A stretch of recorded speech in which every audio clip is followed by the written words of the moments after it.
every year at GCC, we have a speaker at a Holocaust Remembrance Time.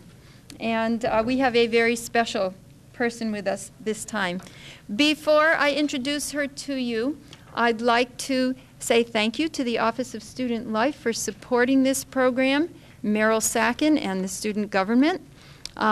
They are very generous in their support of this program this year and other years, so thanks to them. I'd like to say thank you to the people who set this room up, our maintenance crew, and to Karen Trueheart, who's recording for us.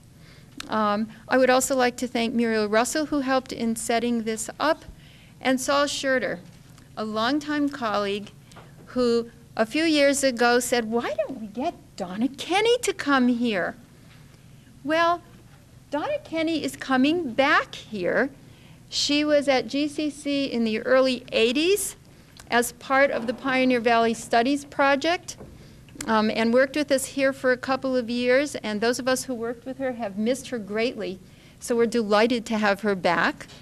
Donna came back again a few years later, I believe, to set up a photography exhibit, which then traveled around. It was an exhibit of photographs of women working in the Pioneer Valley. It was a well-received exhibit every place that it went, and we were delighted to have that. And I am very happy that Donna can be our speaker today. She has unique experiences to share with us. Donna, at the moment, is doing all kinds of interesting things. She is the president and the founder of Clio Associates in East Hampton, Florence, Northampton, down there, you know, south, it's all the same. This is a company which produces video histories for people, histories and documentaries for individuals, for schools, for businesses. And that's one of the things that Donna is working on now. She is also on the board of directors at Hatikva Holocaust Education and Resource Center of Western Mass in Springfield, and she will mention something about that. But she's here today to talk to us about reflections on interviewing survivors of the Holocaust, because she is also working and has worked for some time in the Spielberg Survivors of the Shoah, this is a long title here, Survivors of the Shoah Visual History Foundation in Los Angeles. So Donna has interviewed many survivors of the Holocaust in New England, throughout New England, and she's going to tell us about her experience in doing that. Please help me welcome Donna Kenny.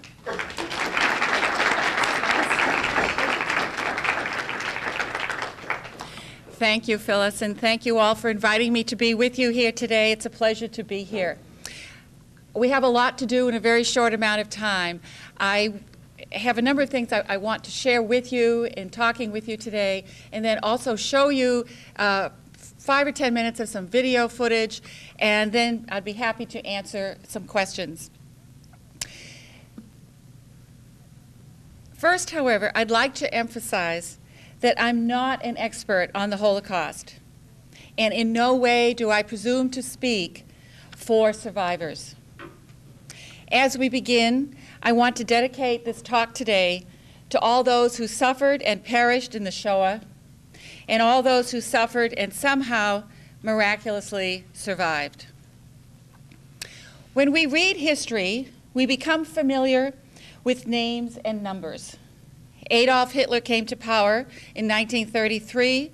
World War II took place from 1939 to 1945, and 6 million Jews were murdered in concentration camps like Bergen-Belsen, Buchenwald, and Dachau, along with countless gypsies, homosexuals, and many others. But still, we need people's unique personal stories to create the narrative of history and bestow human faces on history's names and numbers. Without survivors' stories, the history of the Holocaust would be reduced to a mere collection of statistics and recitation of anonymous data. It has been an honor and an inspiration to participate in the world's largest effort to record Holocaust testimonies. A decade ago, after Steven Spielberg produced the movie Schindler's List, he was contacted by hundreds of Holocaust survivors in this country and abroad who also wanted to share their story but did not know how and asked him to help them. In June 1994, in response to the outpouring of survivors' requests around the world, Spielberg founded the Survivors of the Shoah Visual History Foundation in Los Angeles. As some of you know, the word Shoah is an ancient Hebrew word meaning whirlwind of destruction, causing utter and catastrophic loss. The goal of the nonprofit Shoah Foundation has been to collect 50,000 survivors' testimonies and make them available to scholars and students so the world will never forget the history of the Holocaust. This goal was reached at the end of 1999. To date, over 50,000 testimonies from 57 countries have been recorded. To administer the project, offices were opened around the world and nearly 2,000 volunteers were trained to conduct interviews in 32 languages. The majority of interviews are conducted in English, Russian, and Hebrew. The three countries with the most survivors' testimonies are the United States, Israel, and the Ukraine. For both security and educational purposes, the testimonies are archived in 5 separate repositories.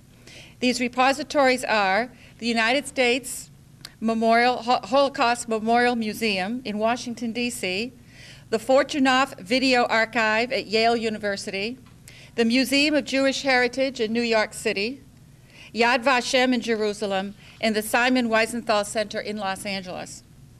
In addition, the Shoah Foundation has developed a 30,000-word data bank to help researchers access the information in the collection and eventually make much of it available also on CD-ROM and online. For example, if you wished to learn about Auschwitz, you would be able to type in the word Auschwitz and locate all the survivors' testimonies that refer to that concentration camp. In Los Angeles, scores of volunteers work at dozens of computers translating the testimonies, cataloging them into the data bank, and then logging and digitizing all these testimonies onto CD-ROMs and other electronic formats. Although the interviewing phase of the Shoah project has officially ended, I was asked to stay on and continue working as an interviewer for selected testimonies on the East Coast. I completed the most recent survivor interview last month. I became involved with the project about 5 years ago when I first read about it in the New York Times. I realized this massive undertaking was a race against time because so many survivors are aging and dying. They are the last ones. They are the last voices. After them, there will be no more survivors. Survivors' stories need to be told and retold and preserved forever so the world will never deny or worse, forget. If the stories were not recorded, then personal knowledge and first-hand experience of the Holocaust were in danger of forever disappearing from civilization's collective memory.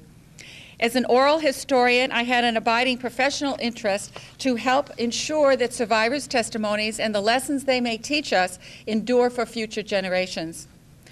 My own knowledge of the Shoah was probably similar to that of the average educated person who had no prior personal or family experience with the Holocaust. I am not a child of survivors, and no one in my family is a survivor. My father and uncles had served in various branches of the armed forces during World War II. Fortunately, none of my relatives were killed in the war. All returned home to New England. They resumed their lives and rarely, if ever, spoke about their wartime experiences. The closest I came to a personal glimpse of that war was once, as a young girl, seeing a German Luger revolver that my father kept locked away. When I asked him about it, he made a cryptic reply that it had belonged to a German officer. I was not encouraged to inquire further, so I didn't. My father locked the revolver away that day, and I never saw it again. Nor did the subject of the war ever come up again. And so it was with most of that generation, whether soldier or Holocaust survivor. For nearly 50 years, most of that generation's memories have been shrouded in silence. Like many of you in school, of course, I had learned about Hitler's rise to power and studied major events like the Nuremberg Laws, Kristallnacht, the Warsaw Ghetto, camps, and the slaughter of millions of people throughout Europe. Like so many others, I had read The Diary of Anne Frank and related works such as William Styron's Sophie's Choice, Elie Wiesel's The Night, and Viktor Frankl's Man's Search for Meaning. I had also seen movies that some of you have seen, like The Pawnbroker and Schindler's List. But I had never, ever heard anyone anywhere speak of these events in the first person. I had never sat in a room and listened while time stopped still as a fellow human being recounted in devastating detail the horrific story of their persecution and struggle to survive against the massive machinery of death known as the Third Reich. In 1996, I was invited to New York City for several days of intensive training to become an interviewer for the survivors of the Shoah Project. The training site, which was in a synagogue on the Upper East Side of Manhattan, was kept secret until the day before I arrived. At the time, there was much unrest in the Middle East, and also headlines were appearing in United States newspapers about Holocaust deniers. All of this lent a heightened sense of security to our meetings. The training was based on traditional oral history methodology with which I was already familiar from my professional oral history work. Throughout the training, interviewers were expected to demonstrate three primary strengths: strong listening skills, empathy, and some knowledge of the Holocaust, in that order. Interviewers were trained not to argue, interrupt, or ever interject their personal opinion in a survivor's flow of memory. It is, after all, the survivor's life that is being recorded, and he or she needs to describe it in their own way. Also, interviewers were warned not to show off any academic knowledge of the Holocaust. Intellectual one-upsmanship could quickly destroy a survivor's trust and shut down the interview. The painful and difficult experiences described in survivors' testimonies require interviewers to be comfortable with another human being's tears and anger. When a survivor and interviewer sit across from each other, looking into each other's eyes, there must be a sense of a sacred space between them where any and all memory can be safely uttered. Some of the most difficult memories concerned what are called choiceless choices, wherein a survivor was forced to do something he or she would never have done under normal circumstances, or perhaps was forced into reprehensible action that nevertheless did save lives. For example, one survivor recounted in dismay of having been chosen to be a leader of the Judenrat, or Jewish Governing Council in the ghetto. Leaders of the ghetto, Jewish leaders, were the go-betweens who did favors for the SS officers in the ghetto. This survivor was allowed to travel outside the ghetto and procure supplies for the Nazi officers. In addition, this survivor received extra rations of food, perhaps a few extra potatoes to share with his family. His sister had told him when he was selected to be a member of the Judenrat that he must agree to serve or the family would be killed. In the end, because he was allowed more freedom to come and go from the ghetto, this survivor was able to learn news of Nazi plans to murder everyone in the ghetto in a few days. And he thus was able to escape one night, but just with 3 members of his family, through a hole he had secured in the ghetto fence. But he was not able to save everyone. And again, he faced the choiceless choice of leaving behind his mother, all his brothers, and his cousins, all of whom the Nazis shot back in the ghetto 2 days later. For some survivors, their testimony is the first time they've told their story in many years or ever. One 88-year-old gentleman had for years been waiting to record his story. Then one summer day 3 years ago, he finally told his whole story for this project. He had been in strong health, and on the day of the taping appeared robust as usual. Then the next day he died, simply died, in his sleep, perhaps at last assured to know his story will be remembered. Since the Shoah Project began, thousands of people worldwide volunteered to serve as interviewers. They came from a wide variety of professional backgrounds. Some were lawyers, psychiatrists, rabbis, teachers, and journalists. Approximately 1/4 of the people who volunteered were chosen to serve as interviewers on the project.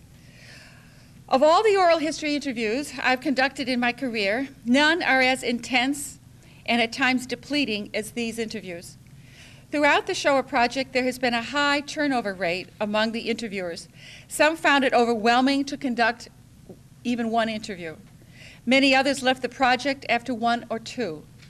There are a few around the world who have conducted as many as 20 interviews. I have done 12 and average 2 to 3 a year. Not all the interviews I've done have been with Jewish survivors. I've recorded the testimony, for example, of a Jewish American soldier from New York who was in the United States Army as a liberator of 2 concentration camps.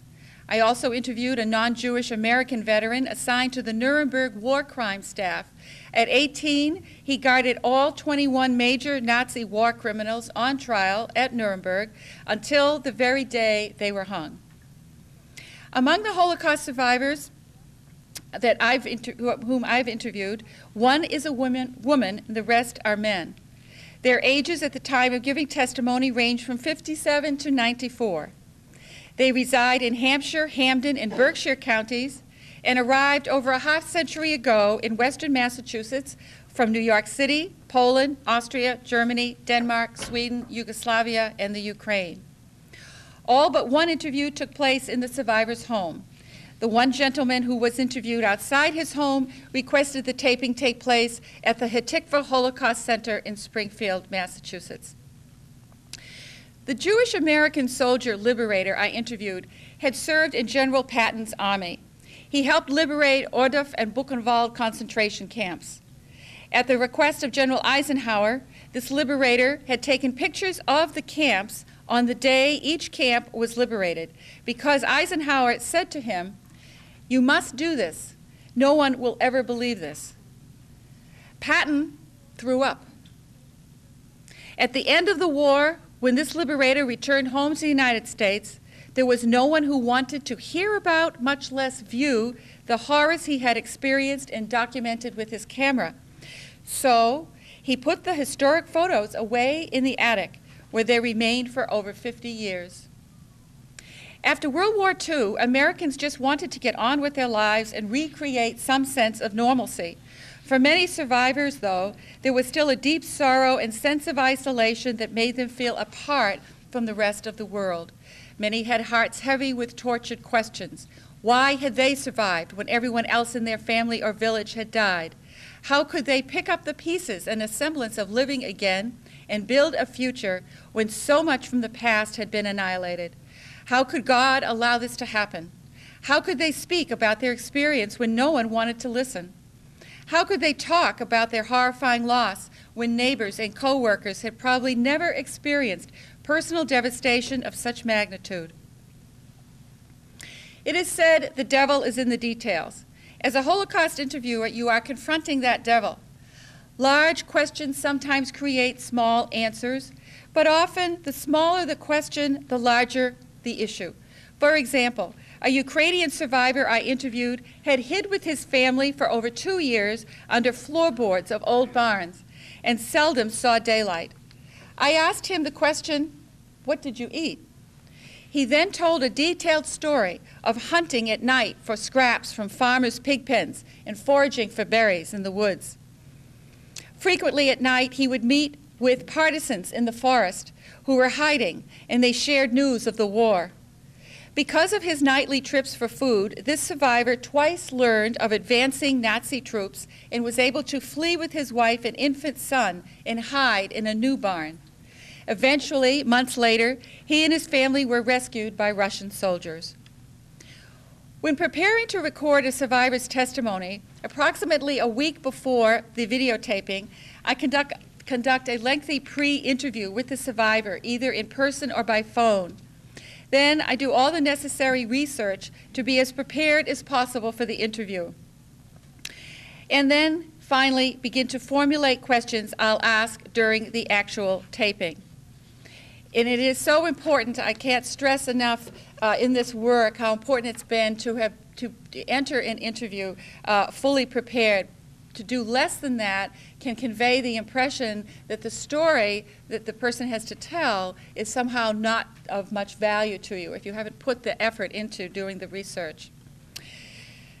On every assignment, I also serve as a producer, pulling together the technical team and making all the necessary arrangements. Every on-camera interview is recorded in a sequence of 30-minute segments on beta tape.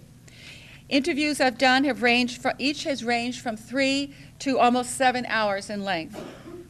No one else is allowed in the room during the taping other than the survivor, the interviewer, the camera operator, and an assistant.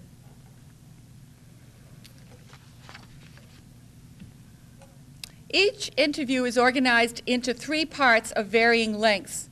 In the first part, which is about 20% of the interview, we try to establish the background information and in terms of what was family life like before the war, what was school like, and so forth.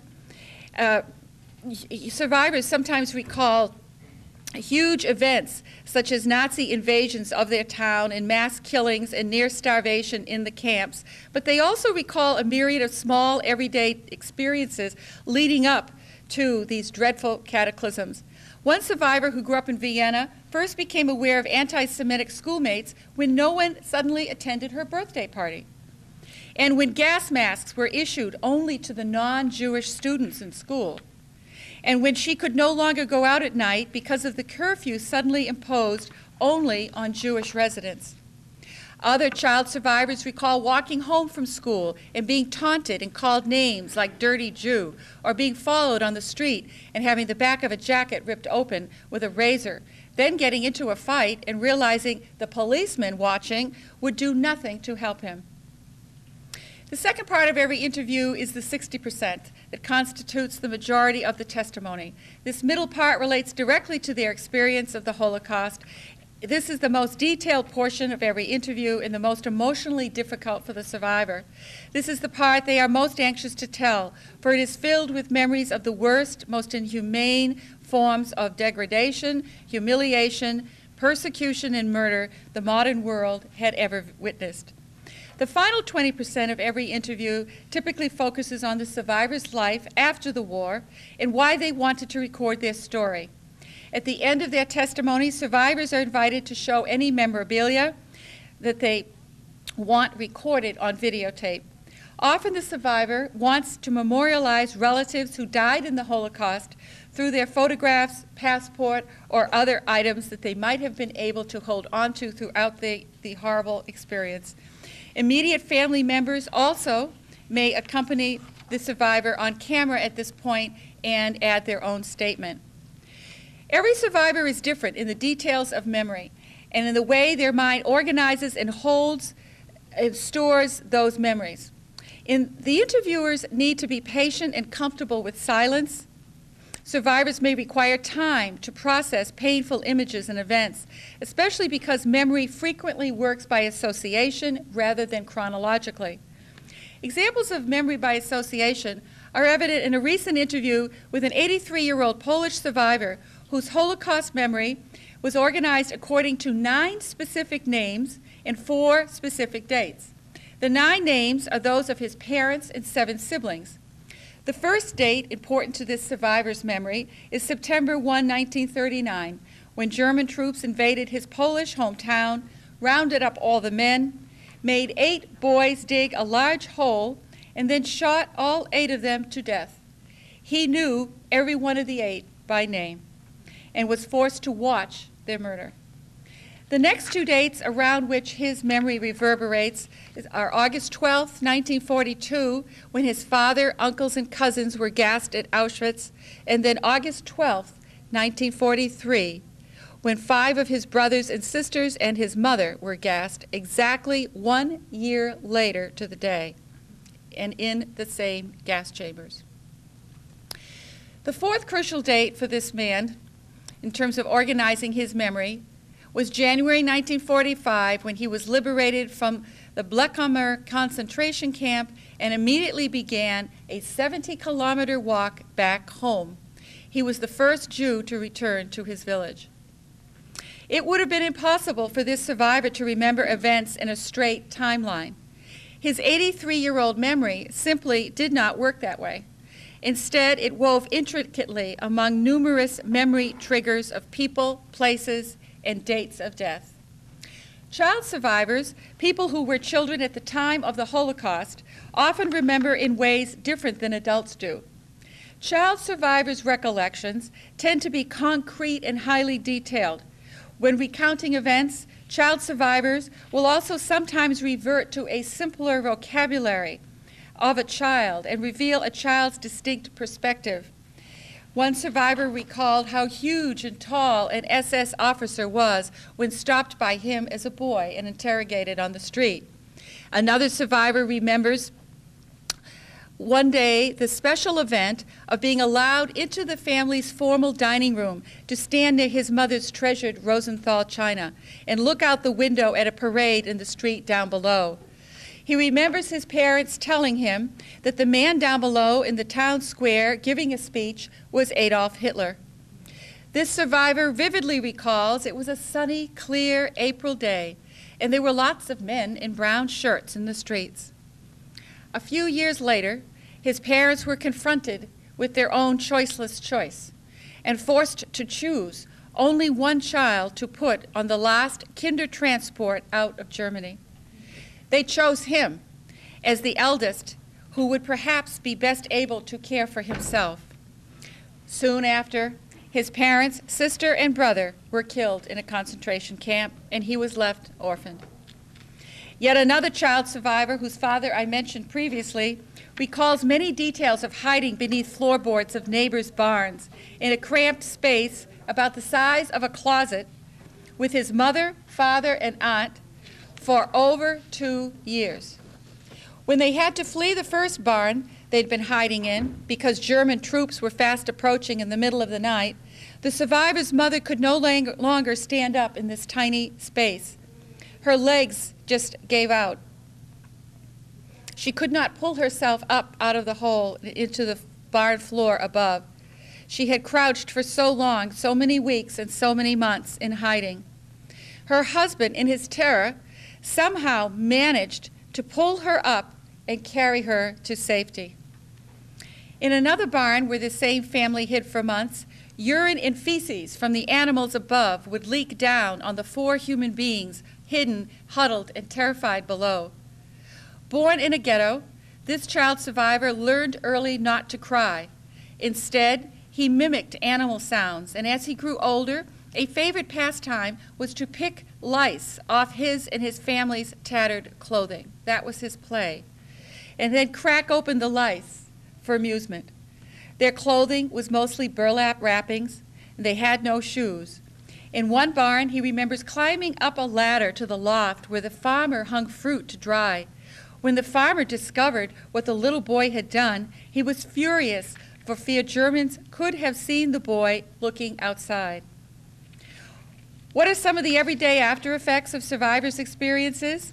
One woman describes a lifelong battle with depression and always lacking a sense of home, as though unconsciously she still searches for the childhood home she had to flee.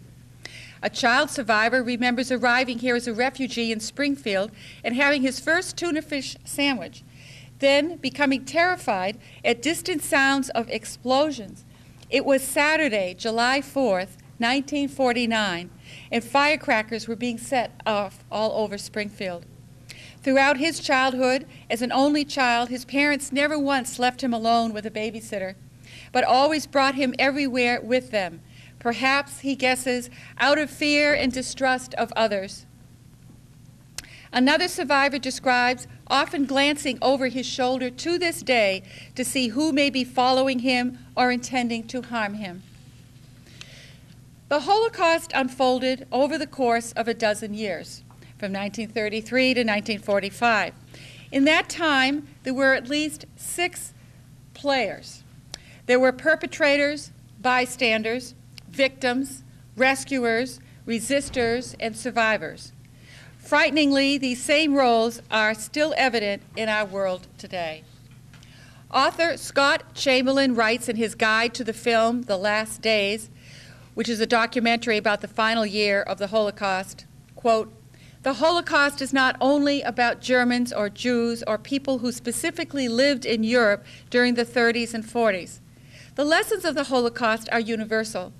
The Holocaust was an extreme result of everyday social and cultural forces, destructive societal elements like prejudice, racism, stereotyping, and scapegoating that continue to be present today." As an interviewer of Holocaust testimonies, I am continually in awe of the survivors I meet because they never abandoned hope. And they have chosen, despite their painful sufferings and loss, to continue to live lives of hope, hope that the world will never forget, hope that the bloodshed and death can have some meaning somehow, and hope that maybe we can create a better world for the next generation. Some of you may be interested to know about the new Holocaust Educational and Resource Center of Western Massachusetts in Springfield. The idea for this center began 15 years ago with a small group of Holocaust survivors who lived in the Springfield area. The center finally opened 3 years ago. Its official name is Hatikva, which in Hebrew means hope. We can do nothing to alter events of the past, but the future is full of promise. I hope each of us can ensure that survivors' stories and the vital lessons they teach us are not ever forgotten. Thank you, and at this point I will put in a videotape to show you some excerpts of footage. We'll run it for maybe 5-7 minutes, and then I'd be glad to entertain any questions. My Jewish life.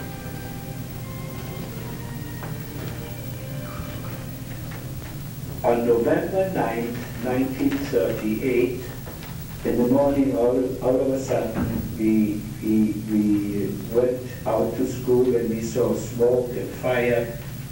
They started burning the synagogues. And a week later, I'm supposed to have my bar mitzvah. We cannot make it in the temple because the temple was burned down and broken.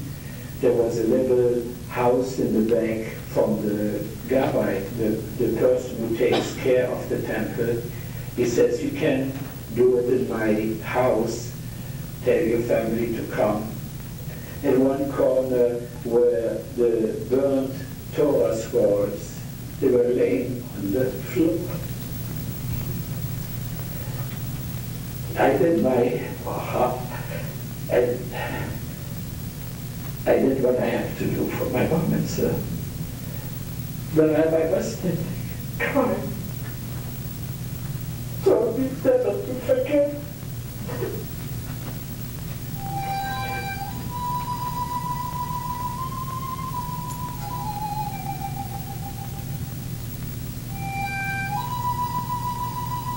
Once the German came in, everything changed overnight. Immediately, loudspeakers and posters all over. Jews cannot, workers, doctors, everybody who had office job, government job is out.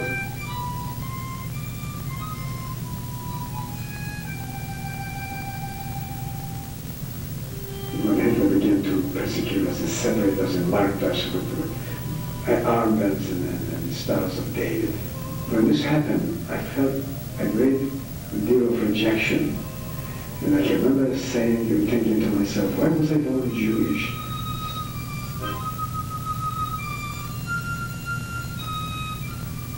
There was a letter smuggled from Poland, and this letter said there is something terrible going on in Poland. They are building a camp in a small town called Auschwitz. We have the feeling something is built there that will help them to execute Jews in large amounts.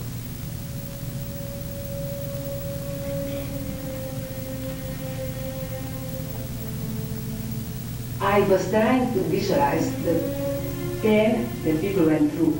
And I was thinking about God, and I was thinking how terrible it must be to suffer and die like this. If they found you in a train or in a bus that you went somewhere as a Jew, they took you there and never came out.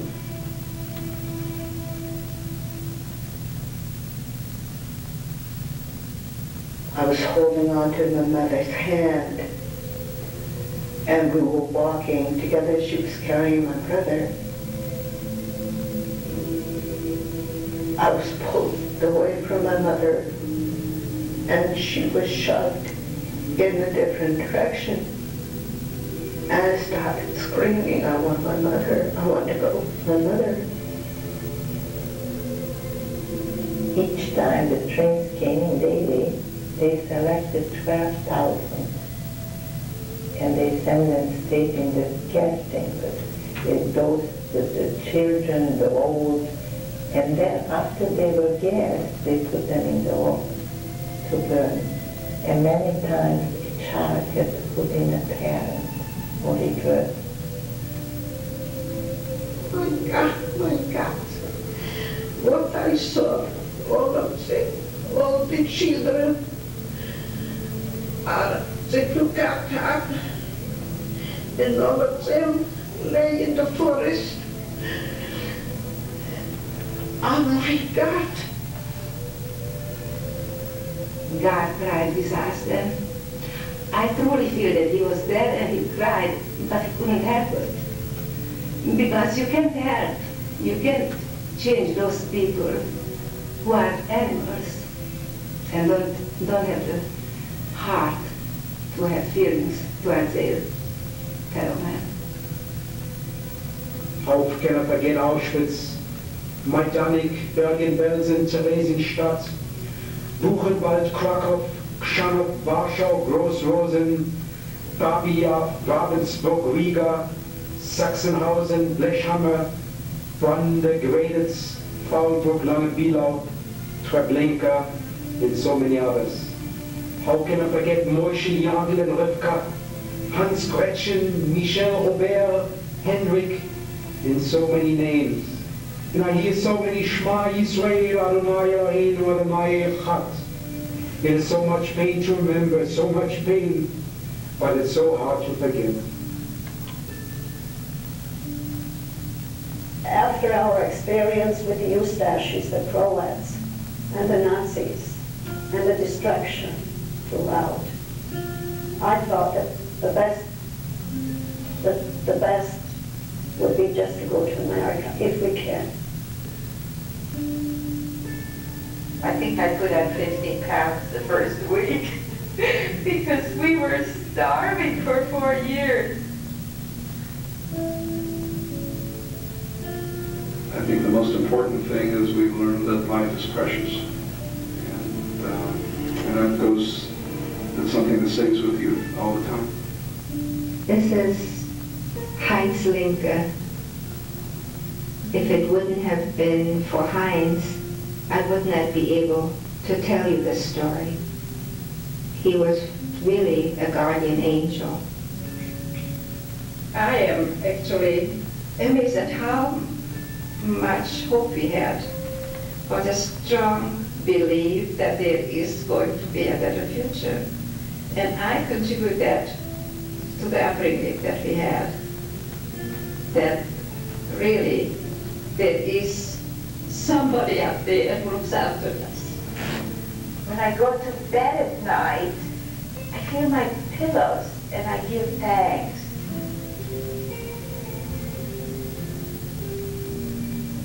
I'm just so thankful to be alive.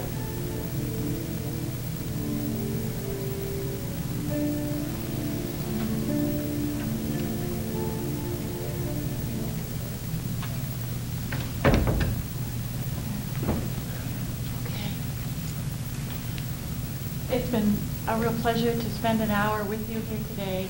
I'd be glad to answer any further questions. I understand that you have the class coming in here, however. And again, I think the ending that we just saw speaks to what I was trying to express earlier, that in the midst of all this horror, all this loss, people can come out of that and speak of hope. Just makes me want to continue and doing these interviews for as long as they needed to do. Thank you.